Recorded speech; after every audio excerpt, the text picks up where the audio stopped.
Today in this lecture I will discuss about the liquid drop model of a nucleus, and also I will discuss about the semi-empirical mass formula and the semi-empirical formula for the binding energy. Okay, so today we will start with the liquid drop model.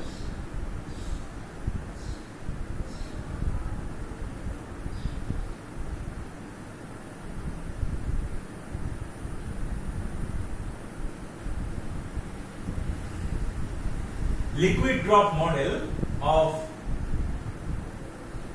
a nucleus.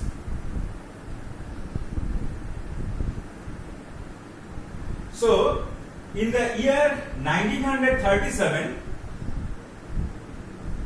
Niels Bohr and F. Kalsar, they found many similarities between a nucleus and the drop of a liquid. So, in the year 1937, Niels Bohr and F. Kalsar, they proposed this liquid drop model of a nucleus. Now, they found many similarities between the drop of a liquid and that of a nucleus.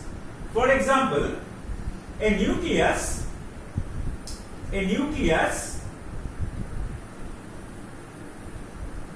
has constant mass density.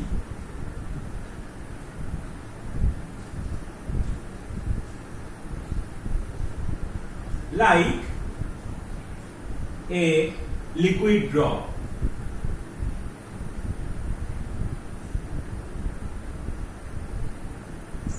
A liquid drop has a constant mass density throughout its entire volume. Similarly, a nucleus has a constant mass density throughout its entire volume.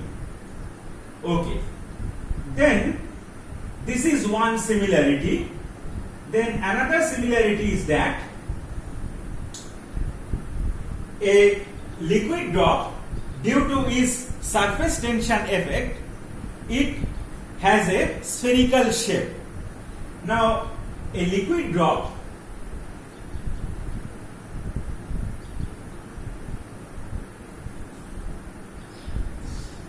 has a spherical shape.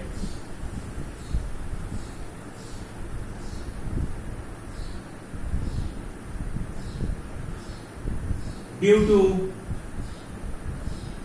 surface tension,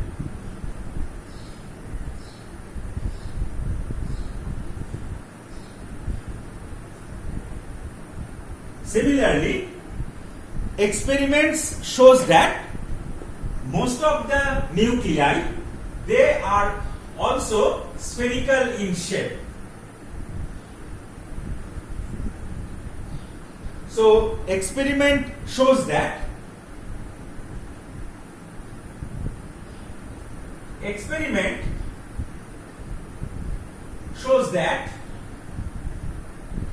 many of the nuclei have spherical shape. Okay, so this is another similarity. Another similarity is that for a liquid drop, the latent heat of vaporization is constant for that liquid. If you change the liquid, then latent heat of vaporization will also change. But for a particular liquid, the latent heat of vaporization is a constant, and this is analogous to the fact that the binding energy per nucleon, that is the binding fraction, has a constant value for several nuclei. So, binding fraction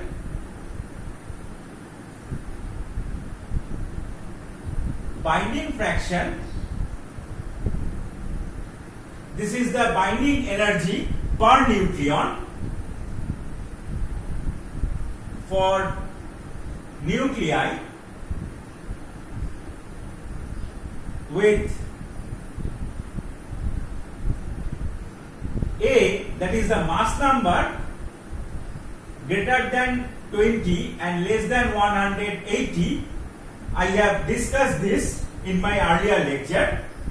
So binding fraction for nuclei with this mass number is virtually constant.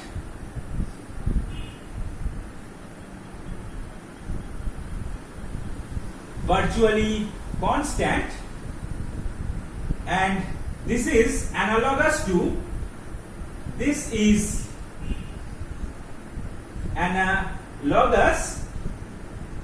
to the constant latent heat of vaporization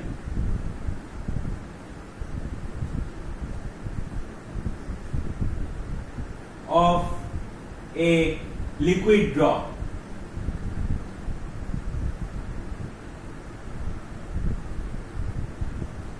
Okay, so this is another similarity. Another similarity is that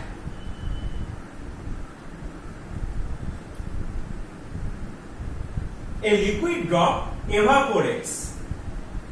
If it is in a certain temperature, then the liquid drop vaporizes, and this is analogous to the fact that the nucleus have radioactive properties. So another similarity is that a nucleus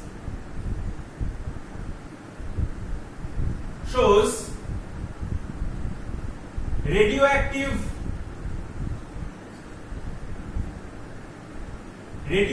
properties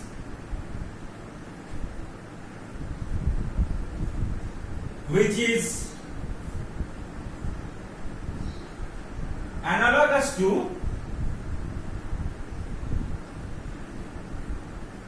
the evaporation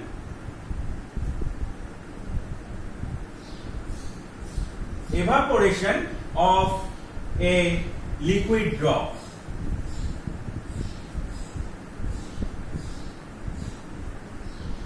So a nucleus shows radioactive properties, and this is analogous to the fact that a liquid drop evaporates.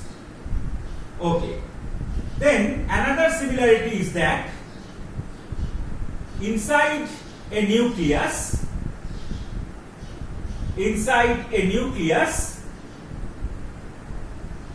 the nucleons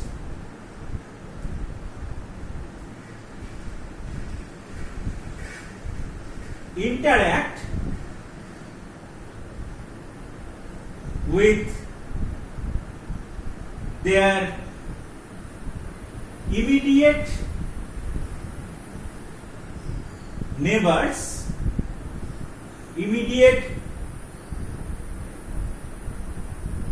neighboring nucleons,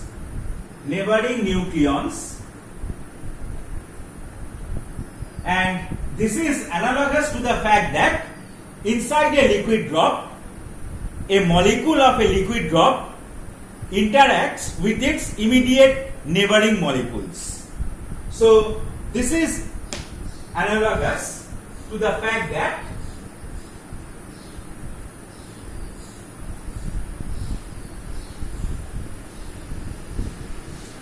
now this is analogous to the fact that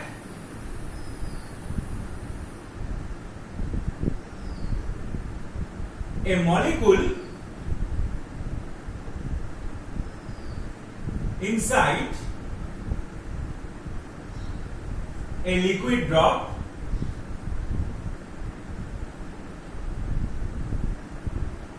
interacts with its immediate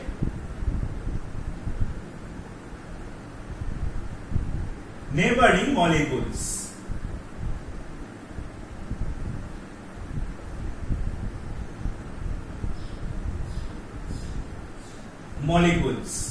So this is another similarity. Then another similarity is that the condensation of a liquid drop is analogous to the formation of compound nuclei from a nucleus. So another similarity is that condensation of a liquid drop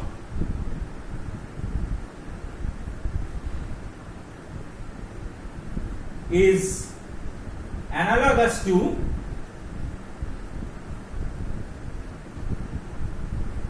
the formation of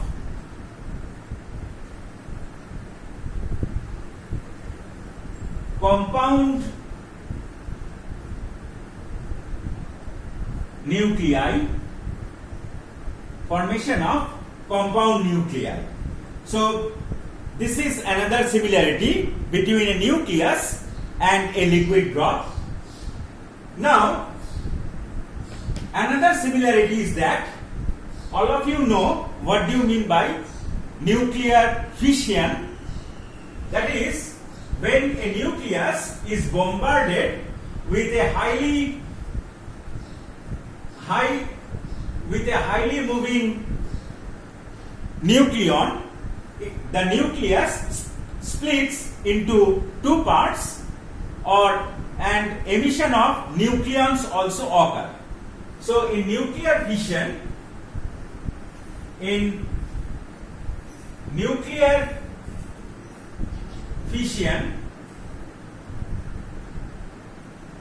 when a nucleus is bombarded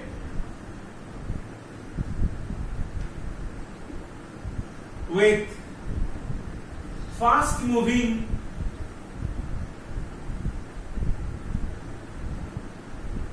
nucleon, it may be neutron or proton. So fast moving nucleon, the nucleus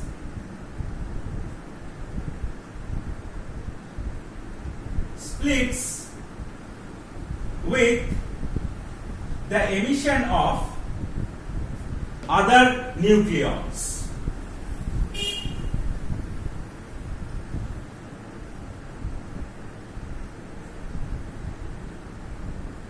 With the emission of other nucleons.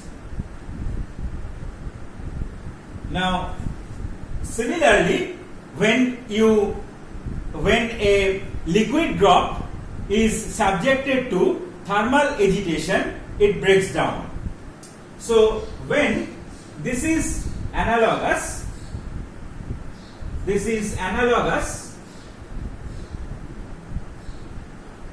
to the fact that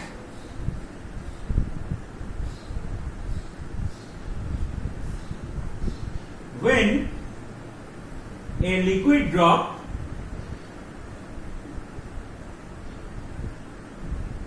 is set into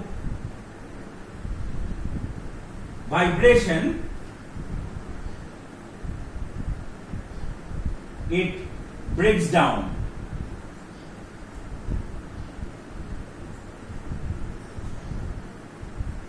So there are many similarities between a nucleus and the drop of a liquid.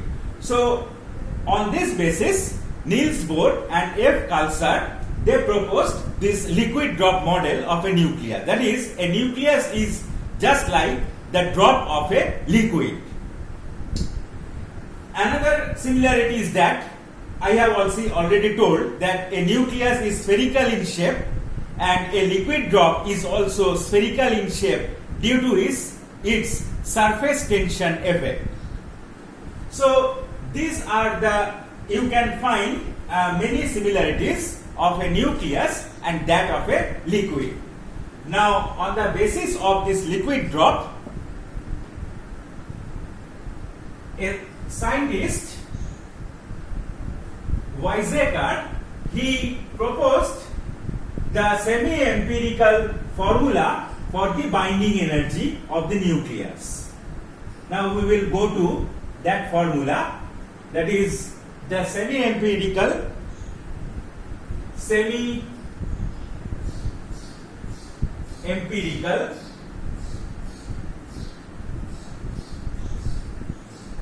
formula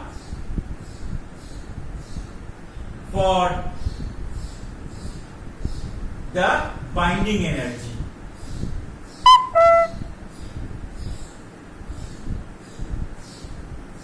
Semi-empirical formula for the binding energy.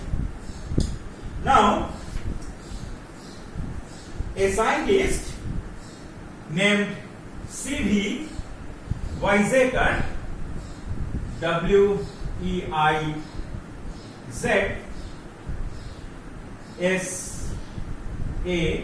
with umlaut over A,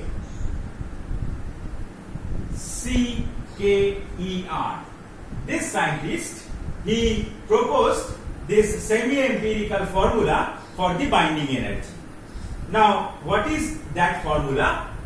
That formula is that the binding energy of a nucleus can be written as some constant AV, A with suffix V, into mass number of the nucleus, that is A, then another constant AS multiplied by A to the power 2 by 3, then minus another constant AC, then Z into Z minus 1. This is the proton number of the nucleus. So Z into Z minus 1 divided by A to the power 1 by 3, then minus AN, A mass number minus 2Z whole square divided by A. Then we have a correction term plus minus delta divided by A to the power 3 by 4. So this is the semi-empirical formula for the binding energy. Now AV, AS, AC, AN, delta, these are constants and they have values. AV is equal to 15.75 mega electron volt. Then AS is equal to 17.80 MeV. Then AC is equal to 0.71 mega electron volt. Then AN is equal to 22.7 mega electron volt, and delta is equal to 33.6 MeV. So these are the values of these constants in the semi-empirical formula for the binding energy. Now I will explain these 5 terms coming in the binding energy formula. This is the first term, second term, third term, fourth term, and the fifth term. So what are these terms? So first I will discuss this first term. So this first term is called the volume energy term. This first term, AV into A, this is the volume energy term. Volume energy. See, if the number of nucleons inside a nucleus increases, then it becomes more difficult to remove a nucleon from the nucleus. That is, with the increase in the number of nucleons inside the nucleus, more it becomes difficult to remove a nucleon from the nucleus. So as the number of nucleons increases inside the nucleus, the binding energy also increases. So as the number of nucleons increases in a nucleus, the binding energy also increases. The binding energy also increases. Now, if you increase the number of nucleons inside the nucleus, then the volume of the nucleus also increases. Now, you know that a nucleus has a constant mass density.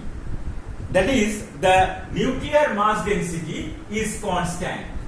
So, nuclear mass density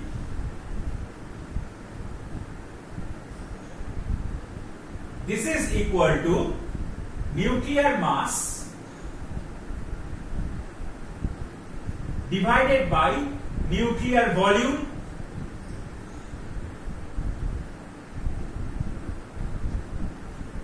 Now, nuclear mass density is a constant. So, since this is a constant, so nuclear mass is proportional to the nuclear volume, because this is